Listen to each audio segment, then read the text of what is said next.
प्यारे बच्चों, इसके पूर्व की कक्षा में हमने सूर्यकांत त्रिपाठी निराला जी की दान कविता से संबंधित कुछ अंश की व्याख्या पढ़ी और समझी थी। आज हम लोग इसके पूर्व की कक्षा में पढ़े गए काव्यांश के आगे काव्य जो बचा हुआ है शेष उसको पढ़ेंगे और समझेंगे। तो आप लोग अपनी पाठ्य पुस्तक खोल लीजिए और दान कविता निकाल लीजिए। दान कविता का जो शेष बचा हुआ है अवतरण, उसकी पंक्तियों पर ध्यान दीजिए। सबसे पहले कविता की पंक्तियों पर ध्यान दीजिए, उच्चारण पर कैसे उच्चारण किया जाएगा। मैंने झुक नीचे को देखा तो झलकी आशा की रेखा, विप्रवर स्नान कर चढ़ा सलिल, शिव पर दुर्वादल तंडुल तिल। लेकर झोली आए ऊपर, देखकर चले तत्पर वानर, द्विजराम भक्त भक्त की आस, भजते शिव को बारहु मास। तो जैसा कि इसके पूर्व की कक्षा में बताया गया था कि कवि जो है वो देखता है पुल के एक ओर सड़क के किनारे जो दीनहीन भिखारी बैठा हुआ है, जो भूख से अत्यधिक पीड़ित होने के कारण जिसका कंठ बहुत क्षीण हो गया, जिसकी आवाज़ बड़ी धीमी पड़ गई है और जो हर आते जाते आने जाने वालों की तरफ बड़ी ही याचना भरी दृष्टि से देख रहा है, लेकिन कोई इसकी तरफ ध्यान देने वाला नहीं है। कवि को उस भिखारी की तरफ देख करके उसके हृदय में करुणा का भाव मरता है, उसके मन में संवेदना जगती है उसके प्रति, और वह सोचता है कि हो सकता है कोई ऐसा आए जो कि इसका सहयोग करे, इसके कष्ट को समझे। तभी अचानक उन्होंने जब नीचे की ओर झुक करके देखा तो उनके मन में आशा की एक हल्की सी रेखा झलक उठी। एक मन में एक आशा जगी कि क्या देख करके आशा जगी, उसके संबंध में आगे बताया गया है। विप्रवर स्नान कर चढ़ा सलिल, उन्होंने देखा कि उनके बगल के एक ब्राह्मण थे, विप्र थे, जो आए और उन्होंने स्नान किया, नदी में स्नान किया, और नदी के जल में स्नान करने के बाद शिव पर दुर्वादल तंडुल तिल, शिव जी के ऊपर उन्होंने, शिव जी की लिंग पर दूब, चावल और तिल आदि जल के साथ में चढ़ाया। लेकर झोली आए ऊपर, देखकर चले तत्पर वानर, पुनः वो अपने झोले के साथ पुल के ऊपर आ गए और उनको देखते ही जो बंदरों का समूह पुल के ऊपर बैठा हुआ था, उनको देख करके बड़ी तत्परता के साथ शीघ्रता पूर्वक उनकी ओर बढ़ चला। द्विज राम भक्त भक्त की आस, भजते शिव को बारहु मास। तो वे जो ब्राह्मण थे वो श्री राम के भक्त थे और उनके मन में भक्ति की बड़ी आशा थी, और उस भक्ति की आस को लिए हुए, भक्ति प्राप्त करने की आशा में वह 12 महीने शिव जी का भजन किया करते थे। कर रामायण का पारायण, जपते हैं श्रीमन नारायण। ठीक इसी प्रकार से अपने जीवन में वह अपनी दिनचर्या के रूप में नियमित रूप से रामायण का पाठ किया करते थे। भगवान श्री राम की भक्ति प्राप्त करने की आशा में प्रतिदिन रामायण का पाठ किया करते थे, 12 मास शिव जी का भजन किया करते थे, और जपते हैं श्रीमन नारायण। रामायण का पाठ करने के उपरांत वो श्रीमन नारायण इस प्रकार का जाप किया करते थे, यानी श्रीमन नारायण के नाम का जप किया करते थे।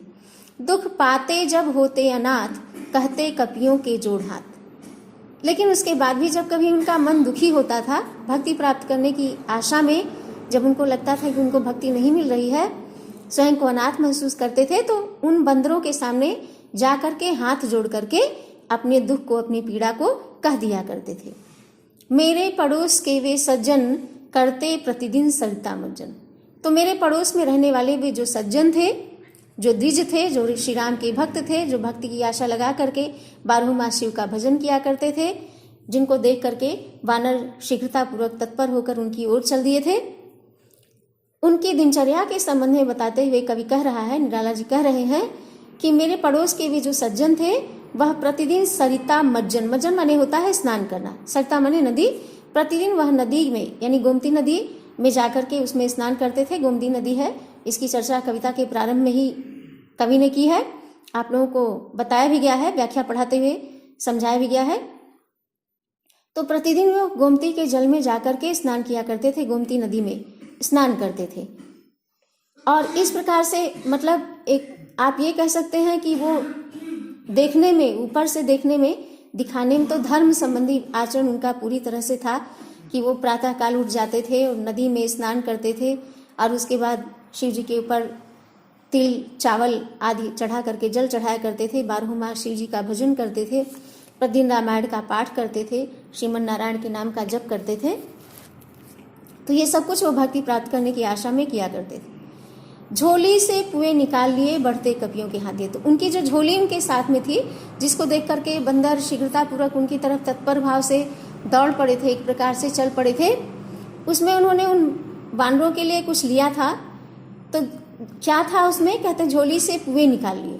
उस झोली में उन्होंने पुआ रखा था और उस पुए को उन्होंने निकाला, अपने हाथ में लिया, बढ़ते कपियों के हाथ दिए। और बंदरों का हाथ जो उनकी तरफ बढ़ा था, उन बढ़ते हुए हाथ में उन्होंने उस पुए को रखना प्रारंभ किया। यानी उस पुए को उन्होंने उन बानरों को खिलाना, भक्ति भाव से भर करके उन बानरों की ओर, बानरों को देना प्रारंभ किया, बानरों को खिलाना शुरू किया।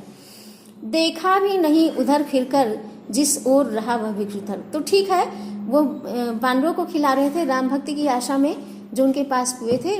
मतलब उससे कवि को कोई कष्ट नहीं है, लेकिन कवि के हृदय में एक बार देख करके बड़ा कष्ट उत्पन्न होता है, बड़ी वेदना उत्पन्न होती है कि वह जो कि भक्त थे, जो भक्ति प्राप्त करने की आशा लगाए हुए थे, उन्होंने उस ओर घूम करके देखा भी नहीं जिस तरफ वह दीनहीन भिखारी भिक्षा पाने की अभिलाषा में, कोई खाद्य सामग्री प्राप्त करने की अभिलाषा में बार बार याचना कर रहा था, बल्कि एक प्रकार से यूं कहिए कि गिड़गिड़ा रहा था।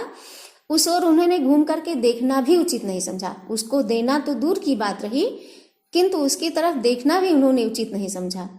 और वह प्राप्त करने की आशा में बार बार आस लगाए, बार बार कातर दृष्टि से देखते हुए चिल्ला रहा था। चिल्लाया किया दूर दानव, बोला मैं धन्य श्रेष्ठ मानव।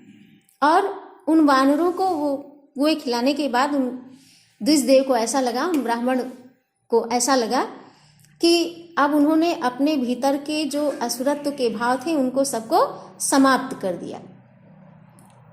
और उनकी इस प्रकार की उस भिक्षुक के प्रति जो संवेदन शून्यता थी, जो उनके मन में करुणा का भाव नहीं जगा, जो उन्होंने उस भिखारी की तरफ कोई ध्यान नहीं दिया, उसको एक प्रकार से उपेक्षित कर दिया, सब कुछ सुनते हुए भी, जानते हुए भी।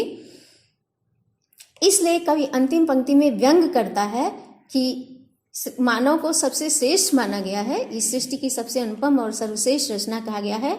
तो बोला मैं धन्य श्रेष्ठ मानव, मैंने ऐसा कहा कि हे श्रेष्ठ मानव तुम धन्य हो। यहाँ प्रशंसा के अर्थ में इसका प्रयोग नहीं है, बल्कि एक व्यंग किया गया है कि हे श्रेष्ठ मानव तुम धन्य हो।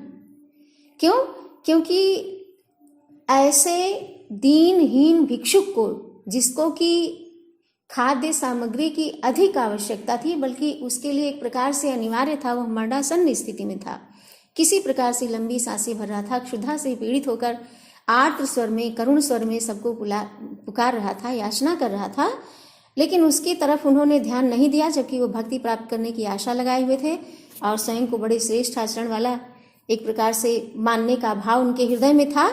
लेकिन करुणा का भाव जब नहीं जगा तो कवि ने व्यंग किया कि बोला मैं धन्य श्रेष्ठ मानव, हे श्रेष्ठ मानव तुम सचमुच धन्य हो, जहाँ किसी मनुष्य की पीड़ा को देखने के लिए या समझने के लिए तुम्हारे हृदय में कोई अवकाश नहीं है या स्थान नहीं है, और तुम उसको दूर करने का कोई भी प्रयास नहीं करते हो, उसको इस लायक नहीं समझते हो कि हाँ तुमने उसके भी कष्ट को दूर किया होता। उसकी तुलना में खाली बंदरों को खिलाकर भक्ति प्राप्ति में निजी स्वार्थवश लगे हुए ब्राह्मण के ऊपर यह व्यंग है कवि का कि बोला मैं धन्य श्रेष्ठ मानव, कि हे श्रेष्ठ मानव तुम धन्य हो।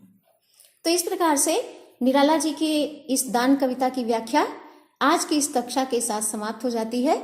आप लोग कविता को भली प्रकार से पढ़ करके इसकी व्याख्या को समझ लीजिएगा, क्योंकि लिखित कार्य के रूप में आपको व्याख्या लिखने के लिए भेजा जा रहा है।